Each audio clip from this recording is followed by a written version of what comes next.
Ready to make a real impact every day? Join the Active Day Home Care team and help clients maintain their independence in the comfort of their own homes. Make a difference in someone's life as you provide essential daily assistance and protect their health and happiness. Earn up to $20 an hour and enjoy additional perks like optional daily pay, 401k, paid time off, ongoing educational training, and more. Join a team that values care, compassion, and your professional growth. Visit activeday.com to apply. Stop right there. Yeah, you. If you like all things entertainment, current events, or Hollywood, then look no further. Creator to Creators, hosted by director Meosha of Horror Noir, interviews filmmakers and creatives from around the world. Join in on the fun, guest celebrities, and informative information to have as a creator. Hit subscribe and stay connected to Creator to Creators. Hello, everyone. Welcome to another episode of Creator to Creators today. Today, we have a special guest. Oh, never before in history has so much meant so little to so many. Shadoe Stevens. Woohoo! Thank you so much for coming on. It's my pleasure. It should be fun. I've heard so much about your show. It's so full of uplifting fun and enjoyment and insight into the behind-the-scenes look at everything important. Yes. Oh, I love it. I love to start with every guest. I mean, you're amazing. And just from the beginning of like baby Shadoe and what was that like growing up, your childhood? Oh, well, I had a pretty magical childhood, very Norman Rockwell, if you know what that means. I am the oldest of 5 children in Jamestown, North Dakota. It is a little town in the middle of North Dakota with about 15,000 people. My parents owned toy stores and clothing stores and go-kart tracks. Wow. And the fireworks stands on the 4th of July. And our house is where all the fireworks were because there wasn't a big fireworks display in town like there is in Los Angeles. There was us out in the street lighting fireworks a block from a park that had swings and all of the, the magic of a childhood, including a river with frogs and toads and turtles. Wow. That's pretty magical. I was not prepared for the real world. My parents didn't drink, smoke, or use drugs or curse or fight in front of the kids. Wow. Ever. That's perfect, actually. Yeah, it was pretty, well, maybe. Yes, it was. I wasn't beaten. I wasn't belittled. I wasn't made, I was put to work very early. And that was like a strong work ethic at my house. And that's fine. I had a paper route when I was 8 years old and built my own radio station when I was 11 and broadcast a mile in every direction and was discovered by a local radio station and put on the air as the world's youngest disc jockey at 11. Wow. I continued to do that while I was also an artist. So I painted monster T-shirts in a mall. To make extra money enough to buy a car. And I did that all through high school. Wow. That's incredible. You were this young entrepreneur. So young. Yeah, well, I just had a lot of enthusiasm. My biggest asset has always been my enthusiasm. Whether I had, how much talent I had at any given time might have been questionable, but I was unstoppable. I love that. I love that.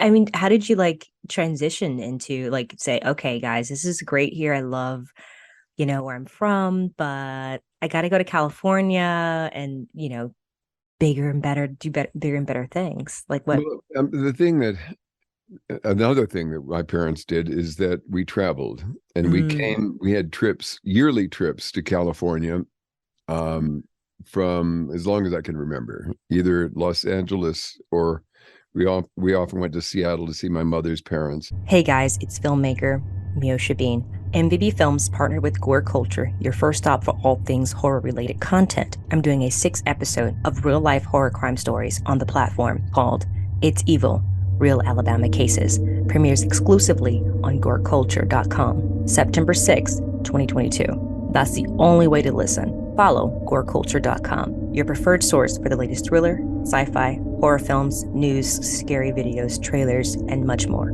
See you there. But there was always a trip somewhere in the year. And then my dad would stop in Las Vegas because he liked to gamble. And he was really good at that too. He was a basketball star in North Dakota. Wow. And he had a winning personality, and he loved games, and he was the game guy. And he would stop in Las Vegas, much to my mother's chagrin, as she hated Las Vegas. But my dad would go there and win enough money to pay for the trip. And then my mother would take the money and hide it.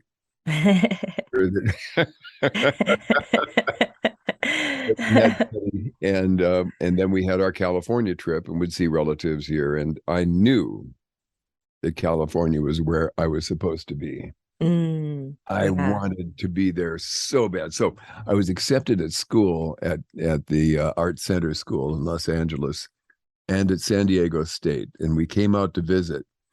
And I was overwhelmed to discover that everyone in California is cool. That I'm not. And I never mentioned it again. I went off to the University of North Dakota and majored in art and stayed there for 3 years, putting myself through college with working full-time in radio. And then I got a job in Arizona. So I moved to the University of Arizona for 2 years at a bigger job, and it was more exciting, and got into drama and acting and journalism to learn to write. Nice. I mean, I took off and I went to Boston for a year and was very successful. And then I came to Los Angeles. I mean, I would think that would be the natural progression for you. I mean, you obviously an amazing voice, one of a kind, but your look is definitely like, I would also say acting. Yes. Or something in that you have to show your face. Well, I started doing some television in Tucson, but it wasn't really a focus of mine until I got to Boston, and they put me on the air as a youth correspondent for a very famous television personality in Boston. And then that same producer produced I did a music show in Boston called Gazebo, and interviewed rock stars and pop stars. And then when I came to Los Angeles, that same producer put me on as the announcer's sidekick to Steve Allen, one of the famous personalities in history. And I learned a lot from working with Steve Allen, and that happened at the same time as I was on the air in Los Angeles. And my first disappointment was 6 months into being at the top radio station on the West Coast, if not the country, KHJ, which you saw in Quentin Tarantino's movie Once Upon a Time in Hollywood. That was KHJ. It was like the go-to place in radio. Nice. And I was there, and then they didn't promote me as they said they would, because they didn't know whether I was going to be in television or radio. Oh, wow. So they didn't promote me, and so I quit. I was hired by their biggest competitor like 10 days later, and they put me on the air in afternoon drive time. It was a very big deal. And I was very concerned that we were just playing what our competition was. We should be playing what all the young people were playing, which was album music. So I did all this research and took it into the general manager, hoping that they would just add album music to the format. And he was so impressed that he fired the program director and made me program director. And it changed my life dramatically. Oh, I bet. I love that your life just seems to unfold for you. Like life just worked out. Like I always think about the journey and, the ups and downs. And I love that you said, yeah, there was a time you quit, but then right after that, something amazing just, happens. Yeah, but it's always filled with mystery and intrigue and terror. Because I become program director, and I create something really original. It was really dramatic. I had been going to art center school part-time, and I was happy studying art. And all of a sudden I had this big responsibility of being a program director of one of the biggest stations in the country. And I was like 23 years old or something, like 24 maybe. And I thought, I've got to take this seriously, and I've got to figure it out. So I ended up. Ready to make a real impact every day? Join the Active Day Home Care team and help clients maintain their independence in the comfort of their own homes. Make a difference in someone's life as you provide essential daily assistance and protect their health and happiness. Earn up to $20 an hour and enjoy additional perks like optional daily pay, 401k, paid time off, ongoing educational training, and more. Join a team that values care, compassion, and your professional growth. Visit activeday.com to apply. Creating this giant personality, personality of a radio station, and hired the greatest personalities in the country. And we took off like a rocket, and we beat KHJ for the first time in like 10 years. Wow. And then they started ordering me to do things. So I knew that if I did them, because they took credit for it. So now I'm confronted with, if I do these things and it doesn't work, which I knew it wouldn't, I would be blamed. And then I would lose my job because I would be a failure. And so I quit. I handed my resignation, which was a piece of art, which was hilarious. And it was a vision that I had with this very old man with wrinkles and wings. And a vision appeared to me last night. It said, "Quit, my child. There's no hope." So I resigned, and I said, I'll just stay on as a personality, because I had good ratings. And so a new program director comes in, and he changes the format. And one day he calls me in and he says, "I've got to let you go." And I laughed. I was like, that's hilarious. And no, I'm serious. And I said, why? He said, "You're always walking around here smiling. I know you're cynical about what I'm doing, and I have to let you go."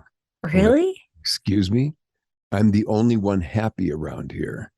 I went back to school. I am on the air doing what I enjoy doing, and I don't have the responsibility. I talked to him for 2 hours, and in the end, he said, "Well, I've still got to let you go."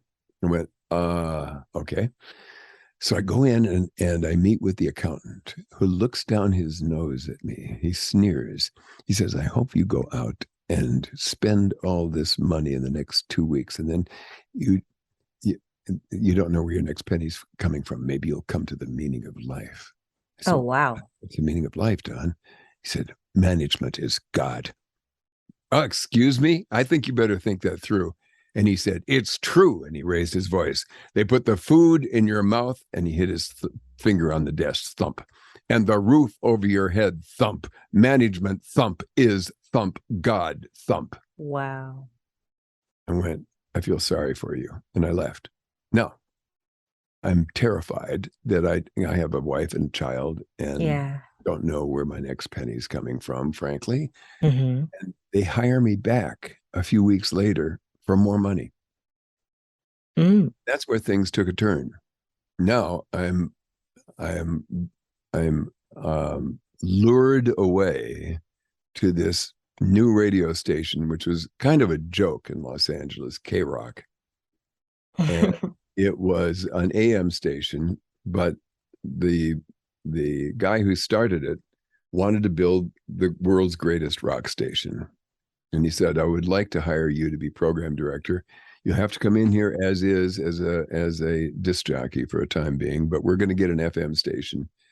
And I would like you to do something really original, like you did at KRLA." And then he said, "What kind of car do you like?" "How about a Porsche?" And he goes, "Fine. What color?" So they get me this brand new Porsche. Oh, wow. I'm in, and I go there. And a short time later, there is a hostile overthrow of the company, and they fire the guy who started it. They fire me and a couple of others. And I'm going, what the hell did I get into? Yeah. Yeah. I call the guy and I say, what's going on? He said, stand by. I'll take care of it. What happened was half the investors overthrew the other half. Oh. And overthrew the guy who founded it because he didn't like how he was spending the money. So that guy who founded it overthrew the guys that overthrew him. And fired everyone. Fired the managements, fired the sales, fired the personalities, fired the office, fired everybody, and put me in charge. Wow. And he said, you're going to have to make this work. And inexplicably, they got the FM license a short time later. And now I am signing on and creating World Famous KROQ on FM. Almost by myself. It was with a small group of personalities and very little money. Wow. And I created this station out of just imagination and things that I could create in a recording studio. That's amazing. And it took off like a rocket. It was sensational. But then, I mean, I could go on with these stories for hours, so you got to cut me off because there's plenty to get to. Oh my God, it's so good though. What happens is nobody's getting paid. We're like, everybody in Southern California is listening to KROQ. Everywhere you go, on the beach, in the stores, at the in cars as you drive along the street, they're bobbing their heads because it was all up, all cutting edge rock all the time. It was unheard of at that time. And it was exciting and funny. And meanwhile, we're not getting paid, and guys are going bankrupt. And the Porsche was repossessed by burly Chinamen out of my driveway in Topanga Canyon. Wow. And I was now being driven to and from the station in Topanga Canyon to Pasadena every day by the music librarian in his Volkswagen. Wow. And I couldn't take it anymore, and I quit. I quit. The whole staff quit. And we were having our farewell show. And it was a big party, and it was really exciting and funny. And they shut the station off on me. I have it on tape. Wow. It was dreadful. And a guy showed up at the door, the new general manager, and he said, I want you to leave the premises immediately. And I walked over to him and I looked down at him and I said, you should turn and leave right now or something ugly is going to happen. He looked afraid and turned and left. And I packed up my stuff and cried. And it was devastating. I bet. It was over. And I started my production company in the aftermath of that, because I never wanted to be in radio again. Really? That was like, you were like, I'm done with this. This is it. Done. If I'm going to work this hard, I'm going to go for bigger stakes. I'm going to go into advertising. And then I was wooed into KMET, and KMET hired me, and I went over there. And this is too long a story to get into, but it took off. It became the #1 station in Los Angeles in 6 months. And the general manager took credit for it, and he ordered me to let go of 3 people. This is in the first year when I won Radio Personality of the Year from Billboard magazine, and he ordered me to fire these people. And I said, "No, you're not going to turn me into you. You're going to have to." And so I quit, and I went to my studio, and that was it. I was going to be done with radio forever, but of course I wasn't. It's a competitive industry. KROQ came back, and they lured me back to consult them, and I did that for another 4 or 5 years, just while I was running my company. Wow. That's incredible. Like, just the ups and downs of that, it just seems an absolute nightmare. But I mean, I'm sure like you said, you learned so much. What was the job that you pain and defeat is that if it doesn't crush you, Yeah. You're forced to learn. And I Yes. learned a lot of stuff. I learned how to build a studio. I learned how to sell. I learned how to write better.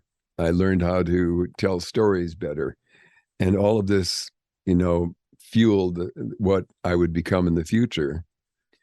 And in the aftermath of that, I started doing commercials. And the commercials were for a whole bunch of different people, including the whole Blues Brothers movie, Fast Times Yes. at Ridgemont High, 48 Hours. And Nice.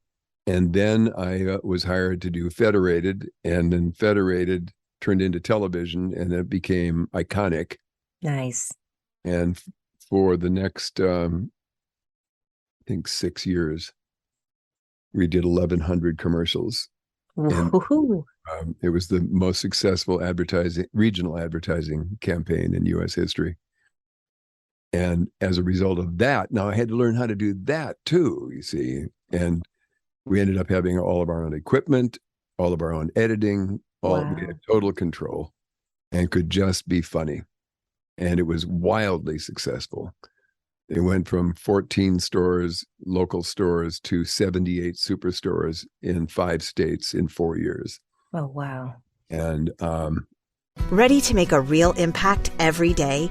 Join the Active Day Home Care team and help clients maintain their independence in the comfort of their own homes. Make a difference in someone's life as you provide essential daily assistance and protect their health and happiness. Earn up to $20 an hour and enjoy additional perks like optional daily pay, 401k, paid time off, ongoing educational training, and more. Join a team that values care, compassion, and your professional growth. Visit activeday.com to apply. And then that led to a movie deal. Nice. Unfortunately, it didn't. It's a crazy movie. It's actually pretty funny and insane, but it didn't lead to a movie career. But it did lead to Hollywood Squares. Yeah. Who was the same guy who put me on the air in Boston, and the same guy who put me on the air with Steve Allen. Nice. On Hollywood Squares, and that was like the #1 show in America. And then on the heels of that came American Top 40, which led to 1 billion people a week in 110 countries. Wow. That's amazing. Did you ever think at one point in your life, you're like, this is you knew what you wanted and you're like, you wanted to do this, but you didn't know to that level that you could achieve? Were you like blown away at times? Did you like sit and think like, holy crap, I'm actually, this is nuts? Well, yeah, there's that. There was a period of time where things were happening real fast and they were really exciting, but mostly it was all filled with a lot of work and anxiety. Like, I got to do this, I got to do that. I took over American Top 40 from the world's most earnest man, Casey Kasem, and I could not do that. I could not be earnest. Everything in my life has been parody and humor and rock and roll energy, not pop music, not anything else. And here I am doing the world's biggest pop music show, taking over from a guy who says, keep your feet on the ground and just keep reaching for the stars. And so I had to bring my sense of humor to it. And the first show took 18 hours to record. Ooh. 4-hour show, because I could not say it and be believable. I sounded stupid. Everything I had to be rewritten sentence by sentence of a 4-hour show. Wow. And mine became, remember, the world is your oyster. And if you can't find your pearl, you can always have lunch. Bye-bye. That's brilliant. Brilliant. That's so cool. I mean, and then MentalRadio. Well, MentalRadio took a while. MentalRadio started during COVID. But I'll back up and do a real leap through time here really quick. After Hollywood Squares came, I was hired to do a series called Max Monroe Loose Cannon on CBS, and it was kind of like Lethal Weapon. And it was funny, and it was action, and I was kind of Mel Gibson character, and it worked pretty well. It had really big producers and It didn't go on for very long. And then that led to Dave's World. And Dave's World was a sitcom that went on for 4 years. Nice. With Harry Anderson and Meshach Taylor. And that was great fun. And then it all stopped. And then I started American Top 40 stopped. And that's like too long a story to tell. But I had to figure out what to do next. So I started a company called RhythmRadio, the sound of the world in a good mood. And we raised money to do it. And we started from nothing and had it on in 30 countries and on the internet in 7 languages. Wow. And just as it was getting really successful, the .com crash happened and people stopped advertising on the internet and said the internet is a fluke and they wouldn't invest in it, and it went bankrupt. And in the aftermath of that, I started a number of other shows that ended up in multiple countries. And then I was hired to do the Late Late Show with Craig Ferguson and became the voice of that. I started doing more voice things. And I got into this century. And I've always done a lot of different things and artwork all along the way as well. But when COVID hit, I have a pretty sophisticated studio in my home, and I can do anything I can think of because I failed at so many things, and because so many things turned. I had to learn to write. I had to learn Pro Tools to do music and to do production. I had to learn Final Cut to do video. Nice. And Final Draft to write scripts, and Photoshop for doing art. And I learned them all really well. So nice. When COVID hit, I thought, I'm going to be here for a while. What can I do to create something that's funny and uplifting? And I started to write this thing, and it was all by myself, and I will do all the voices, and I'll do all the production, and I'll do all the mixing and all the editing, and I'll do everything. And maybe some people will help along the way. Maybe I can get some other people to do voices. So it turned into radio theater, audio theater. And as it developed, I came up with a lot of backstory because I just wrote and wrote and wrote. And wow. The whole thing is it's subliminal optimism. It is optimism and mental health through storytelling. I love that. Stories are funny and pretty smart, and there are a lot of them, and the conceit is that it all comes from a former Masonic temple somewhere in Hollywood, and I'm the voice behind it all, and welcome you to the temple. And we walk through the halls, and we go to the labs and the theaters, the laboratories. It's a giant complex, and in it are the Opera House and the Wayback Theater, and at the top in the penthouse, looking out through a domed ceiling, is the Outlook Chamber. And in the Outlook Chamber, we talk about whatever it is that the theme of the episode is about. And it could be about gloom. It could be about doubt. It could be about joy and faith, or time and space, or magic and vanity. And each episode all the stories relate to that. And the Outlook Chamber is me talking about, what is faith? I like that. And then we talk about how, you've got to get ahead of the mind through goals and dreams and things, because you can't think your way happy. Yes. Act your way happy. And there's no simple way to do that. You must do it. What are the tools for doing that? You get ahead of the mind. Viktor Frankl said, if you can ridicule your phobias, you can break the cycle of ridicule creates reaction, phobia creates reaction, creates phobia, creates reaction. And if you can ridicule it, you can rise above it through humor and irony. All of this is based on that, like happy jingles.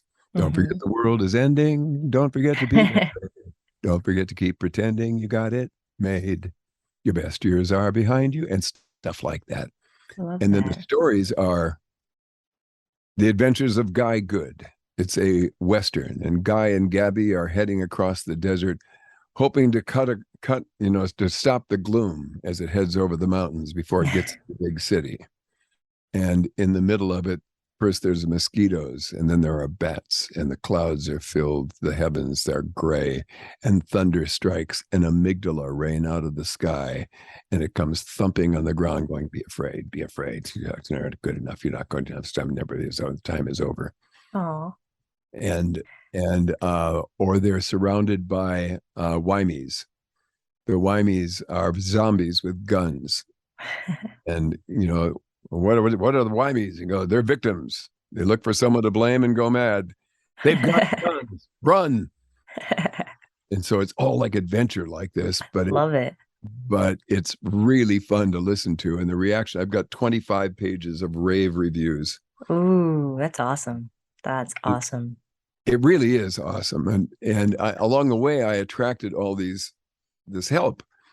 The first one came in the form of the guy who used to direct all the Federated commercials, Chuck Serino. Wow. He's a world-class musician. And he does soundtracks.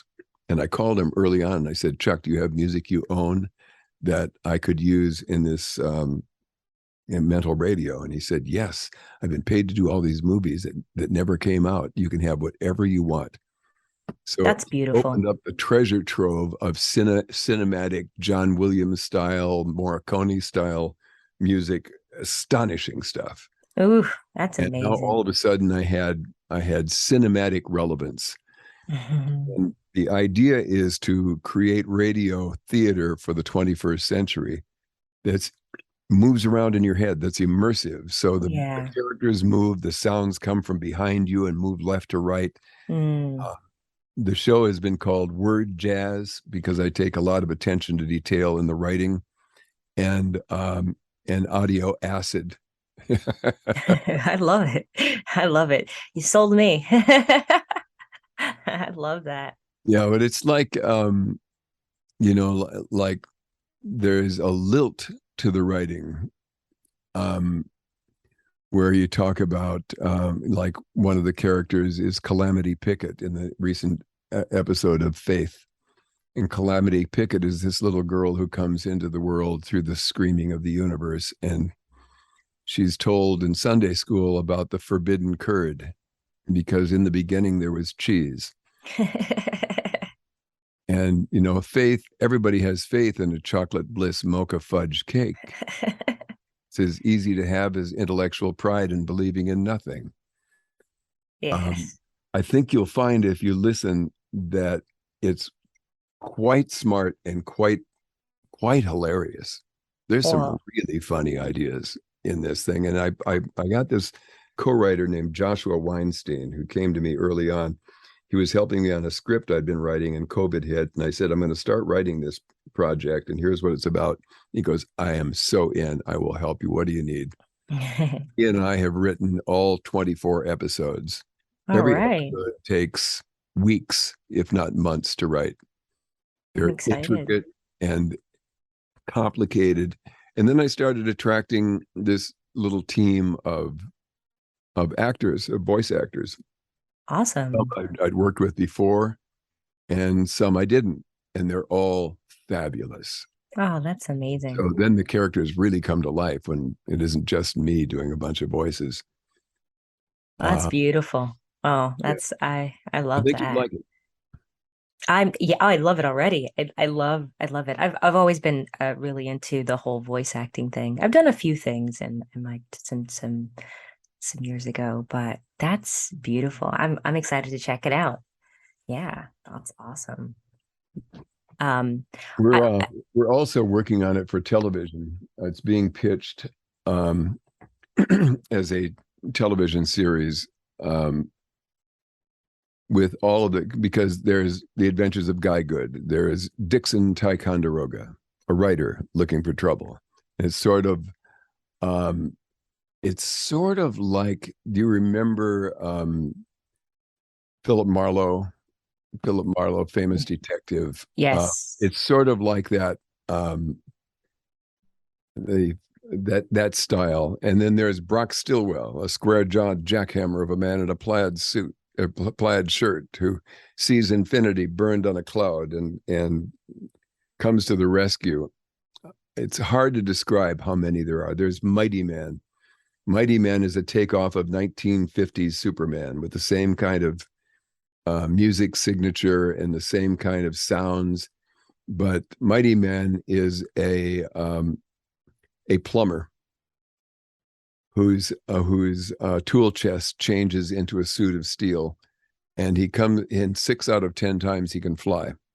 Can't always fly. Is problem. So then there's a black female superhero named Zora.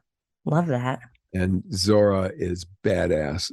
Zora can cast echo think. She can and your brain goes into can't think. I can't think. What have you done? What have you done? my mind. It's pretty trippy. They're all in there. All you have to do is listen and tell your friends. I love it. I'm excited. You sold me. I love that. I love that there's a black woman superhero. Like, that's awesome. I mean, that's incredible. And I'm excited. I like to always ask every guest that comes on, for listeners that, want to get into the industry, want to do what you're doing, or even just start. What advice would you give them? Learn everything. Write incessantly. Write feverishly. Because the more you write, the better you get at writing. And the more you read, the better you get at reading, and the more ideas you get, and the more things that open up. And then pretty soon you take notes, and you take notes constantly, feverishly. Because what happens is, once you start a vision, whether it's a poem, a screenplay, a book, or an essay, it has to start with an intention. And the intention is the trigger point. It's like, or you can't think your way happy. You can't problem solve either. You can't put together a 1,000-piece jigsaw puzzle with your mind. You have to see the pieces. And the way to get the pieces is to write them. And the key is, there are 2 tools. The main tool is brainstorming. And what you do is you go, okay, here's what my piece is about. And then you write everything you can think of as quickly as you can. You brainstorm ideas, and you don't edit. You don't decide, oh, that's a bad idea. That would be stupid. You don't shut yourself down at all. You write everything that comes to mind. And when you run out of things to write, then you look for clues in words, and you think, pamplemousse. Pamplemousse is a fun word.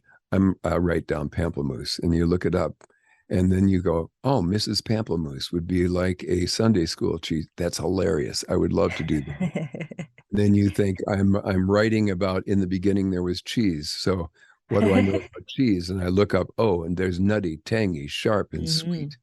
And the hard set out to convert the buttery, and they knew they had the secret. And each one had the ripest and richest, most creamy and moist. Now we've got all these words that I can play with, and they're all like down in the brainstorming pages. And I don't know where they're going. They're just words that speak to me, because you are opening yourself up as a channel for ideas. And then when you sit down to write, you start looking at your notes, and you go, well, that sucks, and that sucks. Oh, Mrs. Pamplemousse. That's a hilarious idea. I love that idea. Okay, well, I'm going to go. And who is Mrs. Pamplemousse? Now you're writing it, and you're finding more words that are fun to play with. And you go, well, what about Calamity Pickett? Calamity Pickett. Calamity came out of a word I liked. Pickett seemed like a funny name. So I have Calamity Pickett, and her brother and sister are Minky and Fizzy.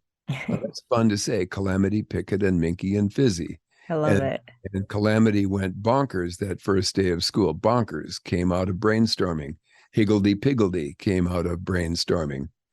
And you start to write. And now once you write, you start getting enthusiasm. Right. Absolutely. I've got something here. And as you get enthusiasm, you get inspiration. And then the universe conspires to shower you with ideas as long as you've got your notepad with you at all times. Because when you're driving down the street, suddenly you'll see, there's a name I could use. There's an idea I could use. There's a street name I could use. There's something I heard on the radio I could use. Right. Yes. Yeah, I mean, but that's the thing, that as you write, you get inspiration, you get enthusiasm, you get ideas, because in fact, the universe does conspire to shower you with ideas. It's like in pronoia. If you ever heard of pronoia, was started by the yuppies back in the 70s. And their theory was, it's sort of tongue in cheek, but is that the universe is conspiring to shower you with blessings every moment. And so they look to form an aggressive kind of gratitude that systematically lists everything that's going right. So when you're in the process of creating these things and you have your tools like finding words, finding ideas, having assets, having research, you research the idea that you're looking on. Now you see that somebody wrote this and you went, oh, that's great. And you write it down, you write down the idea, and your ideas open up new ideas. And as you're driving down the street, you'll see clues on billboards. You'll hear it on the radio. Always have a notebook with you. All journalists know you do this. You always have something to write on. Every great artist said exactly the same thing, including Leonardo da Vinci. He said, always have your notebook with you, because you don't know when life is going to supply you with exactly what you need. And all great writers are the same way. You write and you write and you write. And when you finish writing, you rewrite and you make it better, because you can always make it better. Yeah. And, like my MentalRadio pieces go through 10, 12 drafts, sometimes more, like as I fine tune ideas and make things work. And then when you go to record it, then it changes again. You can't get married to the things that you love. Sometimes you have to throw things out in order to make it better for the whole. But my point of all of this is that if you don't have to rely on anybody else, and these days it's really practical, you can learn these things and they don't cost a lot of money. Right. And you can create a lot of things with almost nothing. There have been screenplays that have been wrote on legal pads, and now novels have been written on legal pads. So if you can't afford a computer, you got a legal pad. You've got phones, you've got recording devices, you've got things you can shoot on your phone, you have audio that you can record. Yep. There's always a way, and you just can't let anything get in your way of starting. That's very true. Can't let anything get in the way. Love that. Such great advice. Do the work. And the work is the key to being, more optimistic and having a better outlook.